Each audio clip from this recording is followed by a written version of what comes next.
जय श्री राम, जय गुरुदेव। आप सभी का बहुत बहुत स्वागत है एस्ट्रो रश्मि विद भक्ति के अर्जी चैनल में।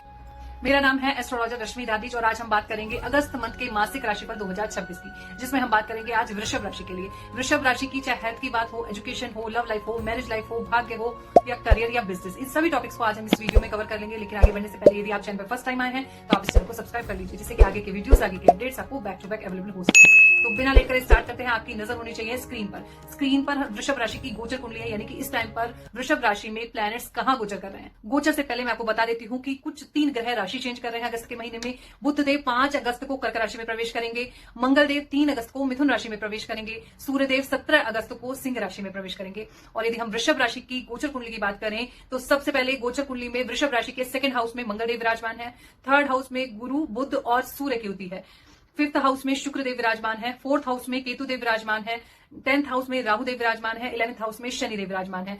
आज इसी कुंडली के आधार पर हम वृषभ राशि की प्रेडिक्शन करेंगे। तो सबसे पहले बात करते हैं वृषभ राशि की हेल्थ कैसे रहने वाली है अगस्त के महीने में। तो उसके लिए हमें सबसे पहले जन्म कुंडली का प्रथम भाव देखना होता है फर्स्ट हाउस, यानी फर्स्ट हाउस है आपका इम्यून सिस्टम, आपकी बॉडी, आपका शरीर, आपका मस्तिष्क, जो फर्स्ट हाउस रूल करता है। फर्स्ट हाउस में वृषभ राशि फॉल कर रही है तो उसके स्वामी बनते हैं शुक्रदेव। शुक्रदेव 5th हाउस में बैठे हुए हैं, अच्छे हाउस में बैठे हुए हैं, यानी कि केंद्र का स्वामी त्रिकोण के हाउस में बैठा हुआ है, बहुत अच्छा योग है। लेकिन शुक्रदेव यहाँ पर 5th हाउस में नीच के हो गए हैं, तो इसलिए थोड़ा ध्यान रखने की आवश्यकता है। स्टमक से रिलेटेड समस्याएं आ सकती हैं, पाचन तंत्र यानी डाइजेशन डिस्टर्ब हो सकता है, स्टमक से रिलेटेड इश्यूज आ सकते हैं। और जो फीमेल्स हैं, जिनका फीमेल्स का चार्ट है वृषभ राशि का, उनको पीसीओडी से रिलेटेड इश्यूज आ सकते हैं, हार्मोन्स डिस्टर्बेंस हो सकते हैं।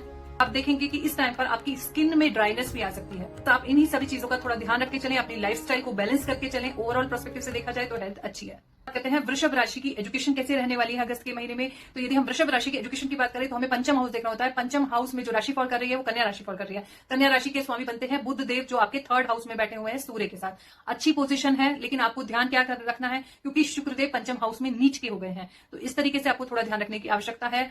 आपको अपनी शिक्षा में कंसंट्रेशन की कमी आ सकता है, मूड स्विंग्स हो सकते हैं। इस टाइम पर हो सकता है कि आप अपनी एजुकेशन में कंसंट्रेट ना कर पाए, क्योंकि शुक्रदेव नीच के होकर आपके बुद्धि के घर में बैठे हुए हैं। आपको इस समय पर ज्ञान प्राप्त करने के लिए नॉर्मल से ज्यादा मेहनत करने की आवश्यकता पड़ सकती है। यदि शिक्षा के पर्सपेक्टिव से बात करें तो बहुत अच्छा समय नहीं है, थोड़ा ध्यान रखने की आवश्यकता है। एजुकेशन से रिलेटेड यदि कोई बड़ा फैसला लेना है, बड़ा आप कुछ सोच रहे हैं, एजुकेशन के लिए कोई एडमिशन लेने की सोच रहे हैं या कुछ प्रिपरेशन करने की सोच रहे हैं, गवर्नमेंट एग्जाम की सोच रहे हैं, तो थोड़ा रुक सकते हैं आप। अगस्त के बाद आप सितंबर में तैयारी कर सकते हैं। सितंबर में आप अपना प्लानिंग कर सकते हैं एजुकेशन से रिलेटेड। अब बात करते हैं लव लाइफ पर्सपेक्टिव से। तो लव लाइफ के लिए भी हमें 5th हाउस देखना होता है। 5th हाउस में बुध की राशि फॉल कर रही है, बुध 3rd हाउस में बैठे हुए हैं सूर्य के साथ, अच्छी पोजीशन है। लेकिन शनि की दृष्टि 5th हाउस पर पड़ रही है, शुक्रदेव 5th हाउस में नीच के हो गए हैं। तो यदि आप तो प्रेम संबंधों में, यानी आपकी लव लाइफ में गलत फहमियां आ सकती हैं और ब्रेकअप जैसी समस्याएं आ सकती है, क्योंकि शनि की दृष्टि आपके 5th हाउस पर पड़ रही है, शुक्रदेव 5th हाउस में नीच के होकर बैठे हैं। तो लव लाइफ पर्सपेक्टिव से समय बहुत अच्छा नहीं है, कि जब भी शुक्र नीच के होकर 5th हाउस में बैठते हैं तो वो कहीं ना कहीं आपको आपकी लव लाइफ में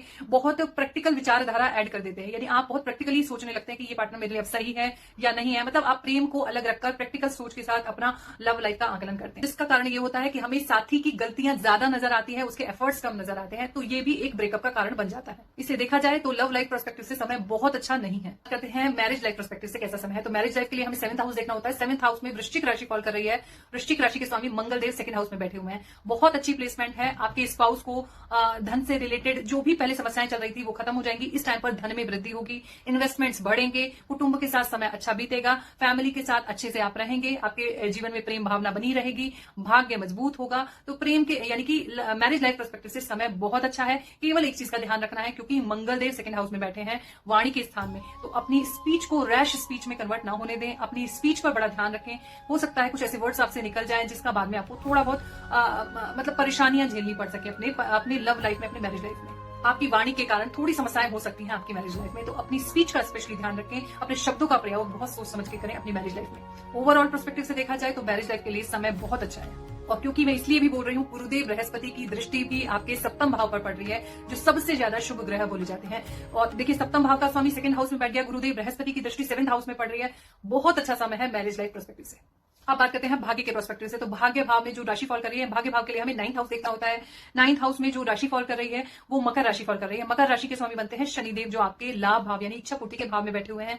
बहुत अच्छा है, इच्छा पूर्ति से रिलेटेड आपकी इच्छाओं की पूर्ति करेंगे, आपका भाग्य का सपोर्ट मिलेगा। और क्योंकि गुरुदेव बृहस्पति की दृष्टि आपके भाग्य भाव पर भी पड़ रही है, तो ये समय भाग्य के प्रोस्पेक्टिव से बहुत अच्छा है। बहुत अच्छे इन्वेस्टमेंट आप कर सकते हैं और शुभ कार्य आपके घर में हो सकते हैं। जो भी काम आप बहुत टाइम से टाल रहे थे, इस समय अगर आप करेंगे तो आपको भाग्य का सपोर्ट मिलेगा। अब बात करते हैं करियर और बिजनेस के प्रोस्पेक्टिव से। तो करियर के लिए हमें 10th हाउस देखना होता है। 10th हाउस में शनिदेव की राशि यानी कुंभ राशि फॉल कर रही है। कुंभ राशि के स्वामी बनते हैं शनिदेव, जो आपके लाभ भाव यानी इच्छा पूर्ति के भाव में बैठे हुए हैं। और 10th हाउस में राहु देव बैठे हुए हैं। 10th हाउस में राहु की प्लेसमेंट भी अच्छी मानी जाती है, लेकिन बस एक चीज का ध्यान रखना होता है कि जो 10th हाउस का लॉर्ड है उसकी भी प्लेसमेंट अच्छी हो। तो यानी 10th हाउस का लॉर्ड लाभ भाव में बैठा हुआ है और 10th हाउस में राहु देव विराजमान है, तो आपके करियर में इस टाइम पर ग्रोथ आपको बहुत अच्छी मिलेगी। आप जो भी करियर में एक्सपेंड करना चाहते हैं, नई जॉब में एक्सपेंड करना चाहते हैं, इस टाइम पर आप अपनी जॉब में, अपने करियर में जो भी कुछ मुकाम हासिल करना चाहते हैं, इस टाइम पर आपको अच्छे योग बनते हुए नजर आएंगे। और क्योंकि राहु 10th हाउस में प्लेसमेंट अच्छी मानी जाती है और राहु इस टाइम पर कुंभ राशि में 10th हाउस में है। कुंभ राशि की को लॉर्डशिप है राहु के पास में, यानी कुंभ राशि शनि को भी रूल करती है और राहु को भी रूल करती है। तो इस हिसाब से यदि देखा जाए तो राहु अपनी खुद की राशि में बैठे हुए हैं, तो इस टाइम पर एक्सपेंशन देंगे आपको, यानी आपके करियर में ग्रोथ बहुत अच्छी मिलेगी। आप जो चाहते हैं करियर में वो करने में आपको सामर्थ्य देगा राहु। करियर के पर्सपेक्टिव से समय बहुत अच्छा है। और अब बात करते हैं बिजनेस की। तो बिजनेस के लिए हमें देखना होता है 7th हाउस। 7th हाउस में वही वृश्चिक राशि फॉल कर रही थी, मंगलदेव 2nd हाउस में बैठे हुए हैं। और क्योंकि 7th हाउस पर गुरुदेव बृहस्पति की भी दृष्टि पड़ रही है, तो बिजनेस के प्रोस्पेक्टिव से भी समय बहुत अच्छा है। बिजनेस में ग्रोथ मिलेगी, इन्वेस्टमेंट्स बढ़ेंगे, धन में वृद्धि होगी, बिजनेस से बहुत अच्छा पैसा कमा सकेंगे। इस टाइम पर यदि आप बिजनेस में कुछ नया प्रोडक्ट इंट्रोड्यूस करना चाहते हैं, कुछ नया एक्सपेंड करना चाहते हैं, एक्सपेंशन डालना चाहते हैं बिजनेस में, तो ये समय बहुत अच्छा है बिजनेस के प्रोस्पेक्टिव से। इस टाइम पर बस अगस्त के महीने में आपको 2 ही रेमेडी फॉलो करनी है। सबसे इंपॉर्टेंट रेमेडी है आपके लग्नेश की रेमेडी, यानी आपका लग्न का स्वामी शुक्र बनता है, वो जो नीच के हो गए हैं, तो इस टाइम पर आपको आपके लग्न की रेमेडी जरूर करनी चाहिए। इस टाइम पर आपको केवल 2 ही रेमेडी फॉलो करनी है वृषभ राशि वालों के लिए। सबसे इंपॉर्टेंट रेमेडी है कि आपके लग्न लॉर्ड की रेमेडी, क्योंकि लग्न रिप्रेजेंट करता है आपकी इम्यून सिस्टम को, तो इसलिए आपको लग्न लॉर्ड की रेमेडी करनी है, शुक्र की रेमेडी करनी है। उसके लिए आपको ओम द्राम द्रीम द्रोम सह शुक्राय नमः मंत्र का जाप करना है। आप शुक्र के किसी और बीज मंत्र का भी जाप कर सकते हैं। और साथ में गायों की सेवा मैंडेटरी है, गायों की सेवा रेगुलर रूप से कीजिए, इससे आपका शुक्र मजबूत होगा। क्योंकि शुक्र आपकी जन्म कुंडली में इस टाइम पर नीच का होकर बैठा है। लग्न लॉर्ड जब नीच का होता है तो समस्याएं देता है। और दूसरी इंपॉर्टेंट रेमेडी है, आप हनुमान चालीसा का रेगुलर रूप से पाठ कीजिए। बस ये 2 ही रेमेडी इनफ है, बस ये 2 रेमेडी कीजिए, आपको इंस्टेंट बहुत अच्छे रिजल्ट्स मिलेंगे। ये था वृषभ राशि वालों का अगस्त मंथ का मासिक राशिफल। आई होप ये वीडियो आपको बहुत इन्फॉर्मेटिव लगा होगा। इसी तरीके के इंटरेस्टिंग वीडियोस जो बेस्ड है एस्ट्रोलॉजी, न्यूमरोलॉजी और हनुमान जी की भक्ति पर, आप हमारे चैनल को लाइक कीजिए, शेयर कीजिए, कमेंट कीजिए और सब्सक्राइब भी कीजिए। तब तक के लिए जय श्री राम।